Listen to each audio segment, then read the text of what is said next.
हाय,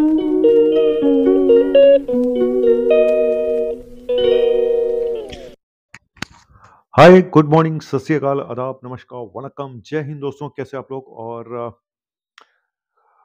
आज का टॉपिक बहुत इंपॉर्टेंट टॉपिक है, स्पेशली हार्ट पेशेंट्स के लिए। और टॉपिक ये है कि बहुत सारे टेस्ट हैं हार्ट की ब्लॉकेज पता लगाने के लिए, लेकिन इनमें से बेस्ट टेस्ट कौन सा है? हालांकि मैं इस पे पहले वीडियो बना चुका हूँ आज, लेकिन आपको कुछ और डिटेल में बताऊंगा कि आखिर कुछ टेस्टों का कराने का कोई फायदा भी है या नहीं है, या सिर्फ हम अपना पैसा बर्बाद करते हैं।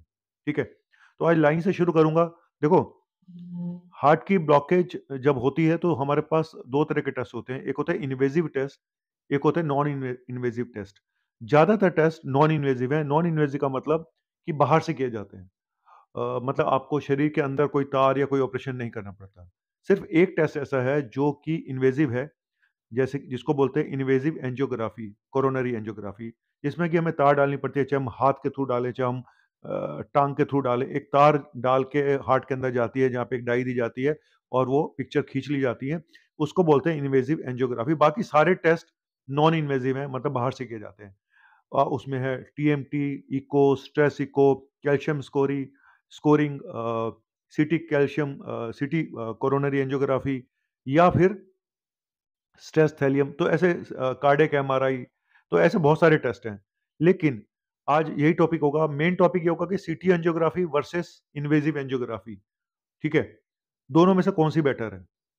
CT angiography versus invasive angiography, और दोनों के क्या फायदे हैं और क्या नुकसान है। ठीक है, और इससे पहले मैं एक सीटी स्कैन के ऊपर वीडियो ऑलरेडी बना चुका हूं, जो कि बहुत काम का वीडियो था, बहुत इंपॉर्टेंट वीडियो था, लेकिन ज्यादातर लोगों ने वो देखा नहीं है शायद। उनको पता नहीं, मुझे नहीं समझ में आया, और वो वीडियो बहुत इंपॉर्टेंट है, तो उसको जरूर देखें कि सीटी स्कैन आपको बचा भी सकता है और आपकी जिंदगी ले भी सकता है। ठीक है, तो उसके ऊपर आप वीडियो जरूर देखें। हालांकि मुझे लगता है वो टैगलाइन से शायद मुझे चेंज करनी पड़ेगी उसकी। तो सिटी स्कैन के ऊपर वो वीडियो बहुत इंपॉर्टेंट है, उसको देखिए, क्योंकि ज्यादातर लोगों को नहीं पता कि सही सिटी स्कैन कैसा होता है। तो मैं आज पहले बात करता हूं ये जो हार्ट के टेस्ट है। देखिए, हार्ट की ब्लॉकेज दो तरह की हो सकती है, एक्यूट ब्लॉकेज और क्रॉनिक ब्लॉकेज। मतलब एक्यूट मतलब आपको पेशेंट को हार्ट अटैक हो गया, सीधा हॉस्पिटल पहुंच गया, तो वहां पे आपके पास ज्यादा ऑप्शन ही नहीं होते। वहां पे तो इन्वेजिव एंजियोग्राफी होनी होनी है, तार डाल के एंजियोग्राफी करनी ही करनी है, अगर करनी है तो। बाकी टेस्ट सपोर्टिव होते हैं। जब एडमिट होते हैं तो इको भी होता है, टीएमटी तो नहीं होता, इको भी करते हैं। इको करके हम देखते हैं कि हार्ट की मसल्स कितनी काम कर रही हैं। लेकिन वहां पे एक बार हार्ट अटैक होने के बाद, एक बार सीरियस एक्यूट कोरोनरी सिंड्रोम जिसको बोलते हैं, मतलब एक तरह की एक्यूट ब्लॉकेज, जहाँ पे 100% ब्लॉकेज हो गया, तो वहां पे सिर्फ यही टेस्ट काम का होता है, इन्वेजिव एंजियोग्राफी। पहले इस पे बात करते हैं, जिसमें तार डाल के एंजियोग्राफी करते हैं। देखिए, इन्वेजिव है, तार डाली जाती है, तो बहुत हल्का सा रिस्क भी होता है। आप कह लो कि 100 में से 1% रिस्क भी होता है कि कोई कॉम्प्लिकेशन हो ना जाए, क्योंकि जब तार डाली जाती है, और अगर यही एंजियोग्राफी बार बार की जाए, जैसे कि राजू श्रीवास्तव के केस में हुआ कि वो एंजियोग्राफी कितनी बार की गई, और बार बार एंजियोग्राफी करने से जरूर आपकी जो आर्टरीज हैं, जो नसें हैं, वो रप्चर हो सकती हैं, उनमें डैमेज हो सकता है। बार बार एंजियोग्राफी करने से, एक आध बार एंजियोग्राफी करने से ऐसा कुछ नहीं होता। और वो प्रॉब्लम भी उनमें ज़्यादा होती है जो पेशेंट हाई रिस्क पे होते हैं, जिनको किडनी की बीमारियां हैं, जिनको ओल्ड एज वाले हैं, या जिनकी हार्ट का मसल इतना वीक, पंपिंग एक्शन इतना पुअर हो चुका है। तो जो पेशेंट बहुत हाई रिस्क पे होते हैं, बीपी कम है, कार्डियोनिक शॉक में है, इन पेशेंट में कॉम्प्लिकेशन होने के, एंजियोग्राफी होने के चांसेस ज़्यादा होते हैं, रप्चर होने के चांसेस ज़्यादा होते हैं, आर्टरी डैमेज होने के चांसेस ज़्यादा होते हैं। अदरवाइज इतना प्रॉब्लम नहीं है। अब जो सीटी एंजियोग्राफी है वो क्या होती है, वो भी साथ साथ बताया। तो सीटी एंजियोग्राफी में हम एक इंजेक्शन लगाते हैं और उसके सहारे आपको सीटी स्कैन में डालते हैं, और कुछ मिनट, हार्डली 2-3 मिनट का एक प्रोसीजर होता है, जिसमें कि फोटोग्राफ्स खींच लिए जाते हैं आपकी नसों के, और ब्लॉकेज पता चल जाती है। सीटी एंजियोग्राफी एक नॉन इन्वेजिव टेस्ट है, जहां पे आपको एडमिट नहीं होना पड़ता, आप आराम से जाके टेस्ट करा सकते हैं। लेकिन सीटी सीटी स्कैन एंजियोग्राफी और इन्वेजिव एंजियोग्राफी की जो रिपोर्ट है, थोड़ा सा फर्क होता है।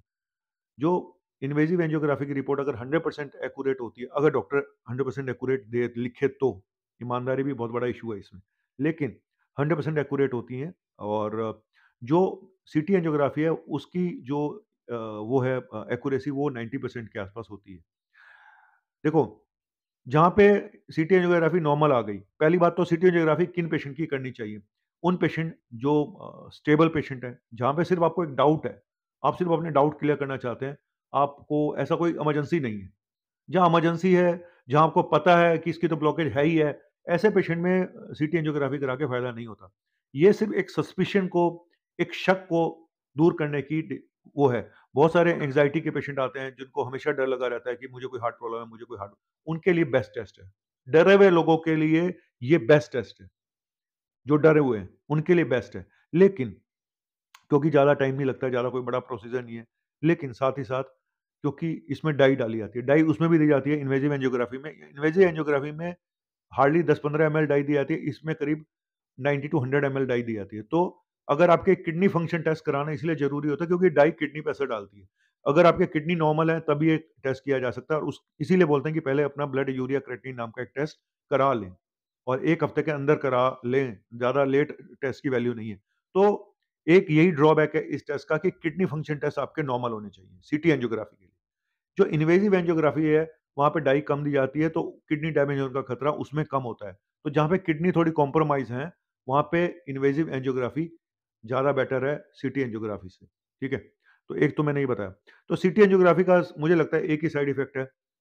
2 साइड इफ़ेक्ट तो नहीं बोलूँगा, लिमिटेशंस ये हैं कि एक तो किडनी डैमेज है, तो उनमें करना मुश्किल होता है, दूसरा 90% के आस-पास एक्यूरेसी है ना? अगर सीटी एंजियोग्राफी आपकी नॉर्मल आ जाती है, तो एक बात तो कन्फर्म है कि आपको कुछ नहीं है। तो ये फ़ायदा है। ये आप बहुत माइनर सा 10, 15, 20% निकाल दिया तो इसका मतलब कुछ नहीं है, ठीक है? तो यहाँ पे ये फ़ायदा है कि आपका शक दूर करने की। अब कई लोगों को डॉक्टर पे विश्वास नहीं है, वो कहता है जी वो तो लिटा देंगे, ये कर देंगे। तो माइंड मेकअप करने के लिए भी ये टेस्ट अच्छा है सीटी एंजियोग्राफी की। आपको पहले से पता चल गया कि भाई आपकी 70-80% ब्लॉकेज है, 90% ब्लॉकेज है, अब आप मेंटली तैयार हो गए।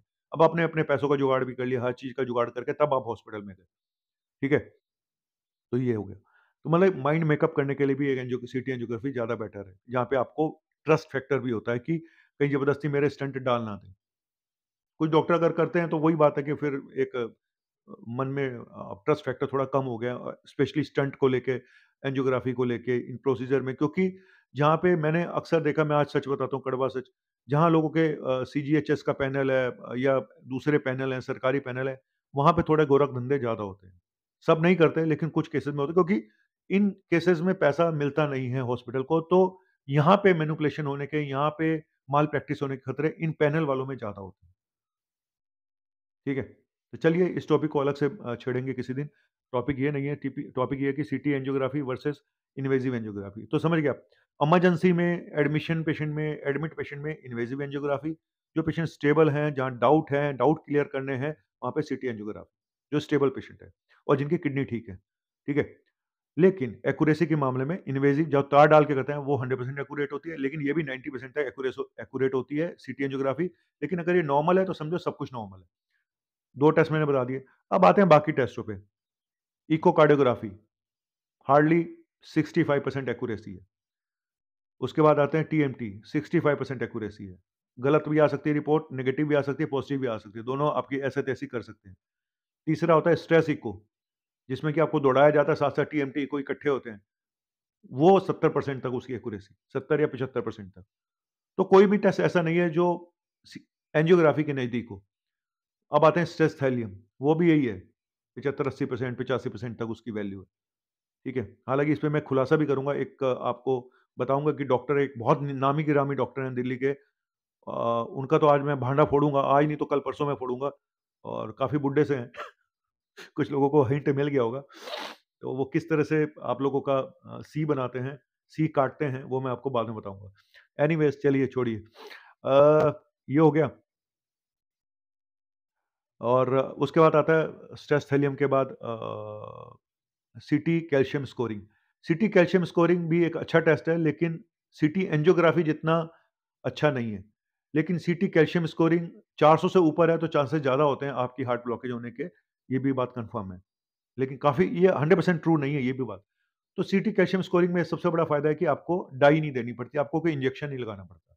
तो मैंने बता दिया। अब आता है कार्डियक एमआरआई, वो देखने के लिए होता है कि कोई कार्डियक मसल में डैमेज-वैमेज तो नहीं हो गया है, कुछ ऐसा-वैसा स्ट्रक्चरली कुछ प्रॉब्लम तो नहीं है। तो ये मैंने बड़े सारे आपको टेस्ट बताए, लेकिन सबसे एक्यूरेट टेस्ट इन्वेसिव एंजियोग्राफी, और सबसे रिस्की टेस्ट अगर है, वो भी इन्वेसिव एंजियो, जहाँ पे अंदर जाना है बॉडी के, जहाँ माइनर एक ऑपरेशन है, माइनर एक तार अंदर जा रही है, जहाँ बॉडी के अंदर कोई चीज़ जाएगी तो वो रिस्की होगी होगी। जो बाहर से हो रहा है वो ठीक है। तो मेरी पसंद स्टेबल पेशेंट में सीटी एंजियोग्राफी, सीरियस पेशेंट में इन्वेजिव एंजियोग्राफी, इन्वेजिव तार वाली। स्टेबल पेशेंट में जहाँ पे सिर्फ डाउट निपटाने हैं, जहाँ मन के शक को दूर करना है, जहाँ माइंड मेकअप करना है, वहाँ पे। ठीक है? तो छोटा-सा टॉपिक था, कौन-सा टेस्ट बेस्ट है हार्ट के लिए, ब्लॉकेज पता करने के लिए। अगर आपको अच्छा लगे तो प्लीज़ सब्सक्राइब कर देना और फिर आऊँगा एक नया टॉपिक लेके आपकी खिदमत में, आपका बंदा परवर। ठीक है? शुक्रिया, बाय।